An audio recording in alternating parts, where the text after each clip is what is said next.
Halo dan selamat datang kembali. Hari ini kita akan bedah tuntas materi yang Anda kirimkan. Bab 4 dari buku Playing to Win. Ini bab yang fokus pada satu pertanyaan yang kelihatannya simple tapi sebenarnya dalam banget. Iya, betul. Jadi setelah Anda memutuskan mau main di pasar mana, pertanyaannya adalah, Gimana caranya biar menang di sana? tepat, ini dia jantungnya strategi. Banyak sekali perusahaan yang punya produk canggih, ide brilian, tapi akhirnya ya kandas. Gagal ya? Kenapa? Karena mereka nggak punya jawaban yang jelas dan tegas untuk pertanyaan gimana cara menangnya. Satu pilihan ini, menentukan hampir semua langkah Anda selanjutnya. Oke, jadi misi kita hari ini adalah mengupas tuntas kerangka berpikir di balik pertanyaan krusial itu. Kita akan lihat dua jalan utama menuju kemenangan yang dijabarkan di buku ini. Benar. Dan yang paling seru, kita akan lihat langsung gimana P&G menerapkan ini di dunia nyata. Melihat kemenangan besar mereka dan juga kegagalan mereka yang sejujurnya cukup menyakitkan. Mari kita mulai. Mari. Jadi, bab ini mencoba menyederhanakan sesuatu yang biasanya terasa rumit banget di dunia bisnis. Strategi menang itu katanya cuma ada dua jalan utama, seperti persimpangan jalan gitu. Apa saja dua jalan itu? Benar, ini disadur dari pemikiran klasik Michael Porter. Secara garis besar, cuma ada dua cara fundamental untuk bisa unggul secara berkelanjutan. Yang pertama adalah kepemimpinan biaya atau cost leadership. Oke. Nah, ini penting. Ini bukan sekedar jual murah. Ini jebakan yang sering orang salah kaprah kan? Dikiranya jadi pemimpin biaya artinya harus banting harga. Persis. Intinya adalah memiliki struktur biaya paling efisien dan paling rendah di industri Anda. Keunggulan ini memberi Anda fleksibilitas strategis. Fleksibilitas ya? Anda bisa saja memilih untuk menjual lebih murah dari pesaing dan merebut pangsa pasar. Atau, dan ini yang menarik, Anda bisa menjual dengan harga yang sama, tapi karena margin Anda lebih tebal. Jadi punya uang lebih banyak. Betul. Anda punya uang ekstra untuk diinvestasikan kembali ke hal-hal yang tidak bisa diikuti pesaing. Oke, itu jalan pertama. Lalu yang kedua? Jalan kedua adalah diferensiasi. Di sini, permainannya beda total. Tujuannya adalah menawarkan sesuatu yang dianggap unik dan lebih bernilai oleh pelanggan. Unik dan bernilai. Sampai-sampai, mereka rela bayar lebih mahal untuk itu. Keunikan ini bisa dari mana saja. Merek yang kuat, desain yang ikonik, kualitas tak tertandingi. Teknologi canggih mungkin. Bisa, atau bahkan pengalaman pelanggan yang luar biasa. P&G, seperti yang kita lihat di banyak contoh, sebagian besar bermain di jalur ini. Mereka membangun merek seperti Tide atau Olay, jadi punya nilai lebih di kepala konsumen, yang membuat harganya terasa pantas. Tunggu, soal kepemimpinan biaya tadi. Di buku ini ada contoh yang bikin saya benar-benar aha. Oh, yang Mars itu ya? Iya, contoh permen coklat Mars. Mereka kan pemimpin biaya, tapi harga coklat batangan mereka nggak lebih murah dari Hershey's. Jadi di mana menangnya? Nah, ini dia aplikasi cerdasnya. Karena biaya produksi Mars lebih rendah, mereka punya margin keuntungan yang lebih besar per batang coklat. Uang ekstra ini mereka pakai untuk apa? Bukan untuk diskon. Bukan untuk diskon, tapi untuk... Tapi untuk membeli kemenangan di rak-rak toko. Mereka membayar pengecer untuk mendapatkan posisi rak terbaik, di kasir, di ujung lorong, tempat-tempat yang paling dilihat mata. Wow, jadi mereka pakai keunggulan biaya mereka untuk mendominasi visibilitas. Hershey's dengan biaya produksi yang lebih tinggi nggak akan sanggup jor-joran belanja ruang rak seperti itu. Nggak akan sanggup. Jadi Mars menang bukan karena harga, tapi karena mereka selalu ada di depan mata Anda saat mau bayar. Cerdik sekali. Itu menunjukkan dengan sempurna bahwa kepemimpinan biaya adalah tentang punya struktur biaya terendah, bukan selalu menawarkan harga terendah. Bagaimana Anda pakai keuntungan itu ya? Betul, bagaimana Anda menggunakan keuntungan biaya itu adalah keputusan strategis yang sangat krusial. Oke, jadi teorinya jelas. Pilih satu jalur, kepemimpinan biaya atau diferensiasi. Kedengarannya gampang. Tapi, apa yang terjadi kalau Anda punya produk yang super keren, teknologinya canggih, tapi strategi cara menangnya salah total? Di sini ceritanya jadi menarik. Dan menyakitkan. Ini adalah kisah peringatan dari P&G sendiri, jus jeruk Citrus Hill. Citrus Hill, oke. Bayangkan, di awal tahun 80-an, para ilmuwan P&G menciptakan sebuah terobosan. Mereka menemukan cara mematenkan kalsium yang bisa larut sempurna dalam jus jeruk dan mudah diserap tubuh. Tunggu dulu, kalsium dalam jus jeruk. Itu kan seperti holy grail produk kesehatan. Di atas kertas, ini seharusnya laku keras. Produk yang jelas-jelas lebih sehat dan unggul. Apa yang salah? Semuanya benar, produknya superior. Dalam semua tes buta, konsumen lebih menyukainya. Tapi masalahnya ada di pilihan strategis mereka tentang bagaimana cara menang. Di strateginya. Mereka memutuskan untuk terjun langsung ke arena yang sudah dikuasai dua gladiator.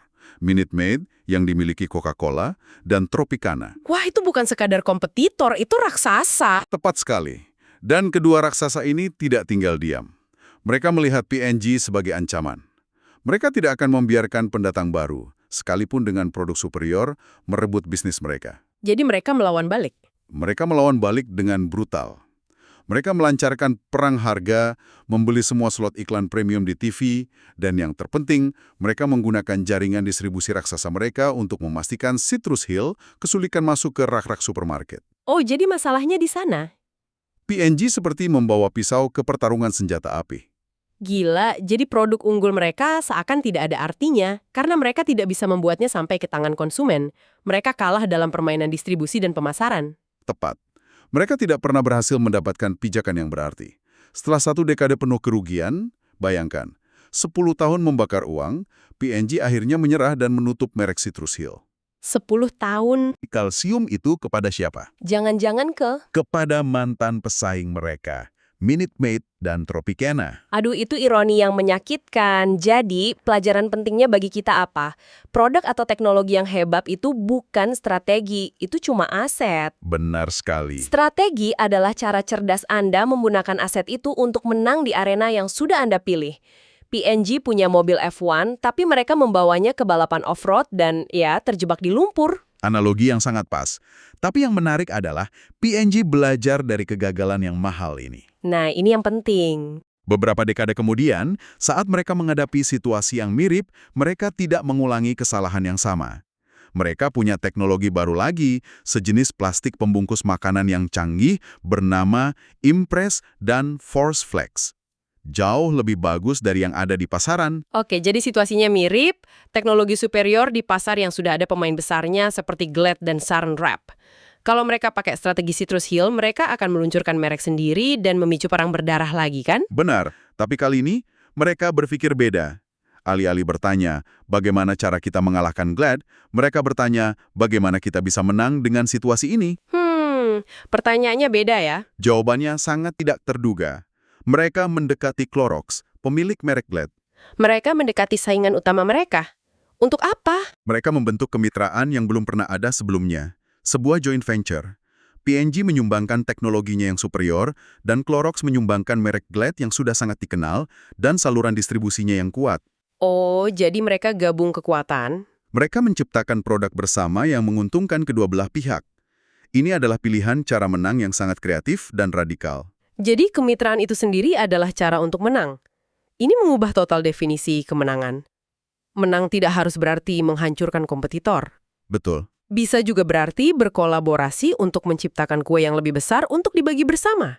Sebuah perubahan pola pikir yang luar biasa setelah pengalaman pahit Citrus Hill. Pola pikir kreatif ini juga bisa diterapkan pada merek yang sudah ada tapi sedang terseok-seok. Contohnya adalah deterjen Gain. Gain, ya? Selama bertahun-tahun, Gain ini seperti anak tiri di portofolio P&G. Dia hidup di bawah bayang-bayang kakaknya yang perkasa, yaitu Tide. Saya bingung di sini. Kalau Tide sudah jadi raja kebersihan, deterjen yang paling kuat membersihkan noda, bukankah Gain seharusnya sudah mati? Rasanya seperti mencoba meluncurkan mesin pencari baru untuk melawan Google. Apa yang bisa mereka lakukan? Itu pertanyaan yang tepat, dan itu yang dipikirkan semua orang di P&G saat itu. Mereka sadar tidak bisa menang head-to-head melawan Tide dalam hal kekuatan membersihkan. Nggak mungkin menang. Jadi, alih-alih pertanyaan, bagaimana cara membersihkan lebih baik dari Tide? Mereka mulai bertanya, apakah kebersihan satu-satunya hal yang penting bagi konsumen saat mencuci baju? Dan ternyata jawabannya tidak. Tepat. Tim Gain melakukan riset mendalam. Mereka tidak hanya melakukan survei, mereka benar-benar tinggal bersama konsumen. Ikut mencuci baju dengan para ibu rumah tangga. Wah, sampai segitunya. Mereka menemukan ada segmen konsumen yang besar dan tidak terlayani, yang kami sebut sebagai pencari aroma.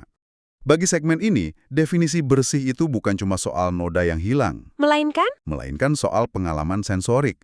Aroma wangi yang meledak saat membuka mesin cuci. Oh, saya tahu perasaan itu. Keharuman yang menempel di baju bahkan setelah disimpan di lemari selama seminggu. Bagi mereka, wangi yang kuat dan tahan lama itu adalah sinyal emosional. Itu adalah bukti bahwa mereka telah merawat keluarga mereka dengan baik. Itu adalah pelukan wangi untuk anak-anak mereka. Wow, jadi ini bukan soal bersih secara fungsional, tapi soal perasaan bersih.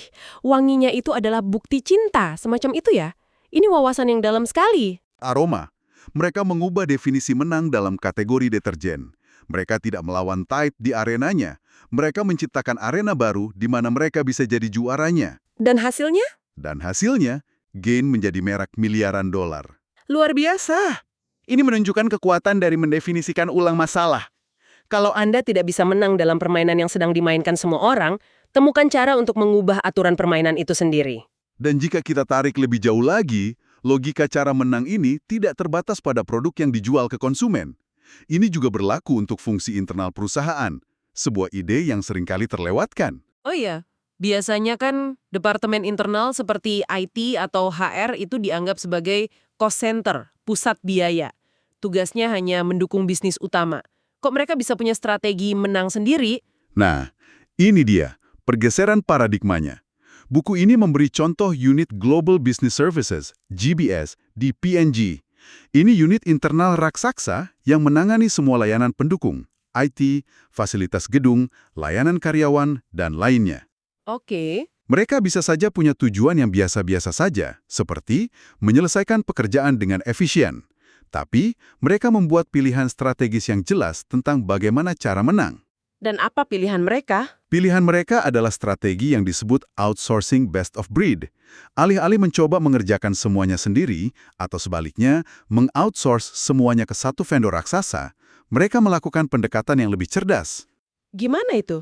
Mereka secara strategis bermitra dengan penyedia eksternal terbaik di dunia untuk setiap layanan spesifik. Misalnya, urusan IT diserahkan ke IBM, manajemen properti ke Jones Lang LaSalle. Jadi mereka mendapatkan keahlian kelas dunia untuk setiap fungsi, tapi apa yang dilakukan oleh tim internal P&G sendiri? Apa mereka cuma jadi manajer kontrak? Justru tidak. Dengan membebaskan diri dari pekerjaan operasional sehari-hari, tim internal GBS bisa fokus pada hal yang jauh lebih strategis, inovasi yang mendukung langsung bisnis inti P&G. Contohnya? Contohnya, mereka tidak lagi sibuk memperbaiki server, tapi mereka merancang pengalaman belanja virtual mutakhir untuk riset konsumen atau membangun platform analitik data global. Mereka menang dengan cara memungkinkan bagian lain dari P&G untuk menang dengan lebih efektif. Menarik, menarik. Logika yang sama persis juga berlaku saat kita bicara soal geografi. Ini adalah titik di mana pilihan di mana bermain dan bagaimana cara menang benar-benar menyatu. Oke. Cara P&G menang dengan popok Pampers di Amerika sama sekali tidak akan berhasil di pasar negara berkembang. Ini kisah tentang Pampers di negara berkembang kan? Mereka tahu popok premium mereka yang dijual sekitar 24 sen di AS itu kemahalan. Jelas kemahalan. Pendekatan yang biasa dilakukan banyak perusahaan multinasional adalah 1. Menjual teknologi lama yang sudah usang, atau 2. Mengambil produk premium lalu memangkas fiturnya sampai jadi versi murah yang kualitasnya jelek. Tapi tim P&G menolak kedua pendekatan malas itu. Mereka sadar bahwa itu bukan cara untuk menang secara berkelanjutan. Sebaliknya, mereka memulai dari nol, dari selembar kertas putih. Dari awal lagi ya? Betul, tim mereka benar-benar terjun ke lapangan di pasar-pasar ini, Tiongkok, India, Brazil. Mereka tinggal bersama keluarga-keluarga di sana untuk memahami realitas kehidupan sehari-hari. Dan apa yang mereka temukan di sana yang mengubah cara pandang mereka? Mereka menemukan hal-hal yang tidak akan pernah Anda dapatkan dari riset pasar di kantor. Misalnya di banyak tempat, akses terhadap air panas yang mengalir itu langka. Oh, oke. Jadi kemampuan popok untuk menampung lebih banyak cairan menjadi kurang penting dibandingkan dengan kemudahan popok itu dibersihkan saat terkena kotoran. Masuk akal. Mereka juga melihat bahwa ibu-ibu sering mencuci baju bersama-sama. Jadi popok yang tidak bocor itu penting untuk harga diri sosial. Wow.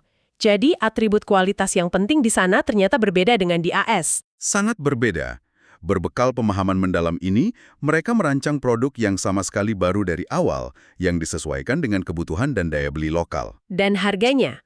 Mereka merekayasa ulang seluruh rantai pasokan dan proses manufaktur untuk bisa mencapai titik harga sekitar 8 hingga 10 sen per popok tanpa mengorbankan kualitas pada atribut yang paling penting bagi konsumen tersebut. Wah, luar biasa. Ini adalah contoh sempurna tentang bagaimana cara menang, dalam hal ini melalui inovasi produk dan biaya yang ditargetkan.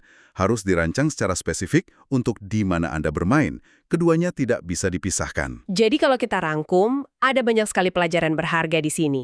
Poin utamanya adalah pilihan bagaimana cara menang ini benar-benar mesin penggerak strategi Anda. Mesin utamanya, Ini harus jadi keputusan yang sadar dan disengaja.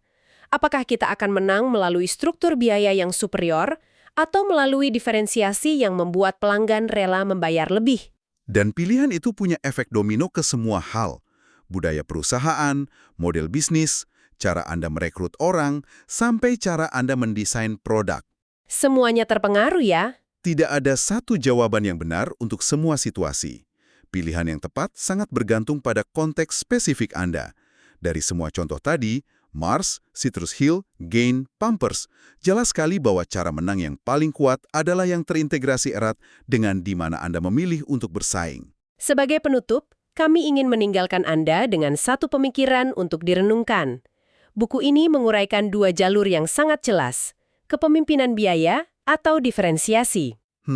Coba pikirkan industri Anda atau perusahaan yang Anda kagumi. Apakah mereka murni bermain di salah satu jalur itu? Atau jangan-jangan mereka mencoba melakukan keduanya sekaligus yang oleh Porter disebut terjebak di tengah? Nah, itu pertanyaan bagus. Dan yang lebih penting, apakah itu berhasil bagi mereka? Dan pertanyaan lanjutannya, mungkinkah ada jalan ketiga untuk menang yang belum banyak dieksplorasi? Kita lihat P&G dan Clorox menang melalui kemitraan radikal. Kita lihat Gain menang dengan mendefinisikan ulang masalah pelanggan. Di mana lagi ada peluang untuk menang? Bukan dengan bermain lebih baik, tapi dengan mengubah aturan mainnya sama sekali.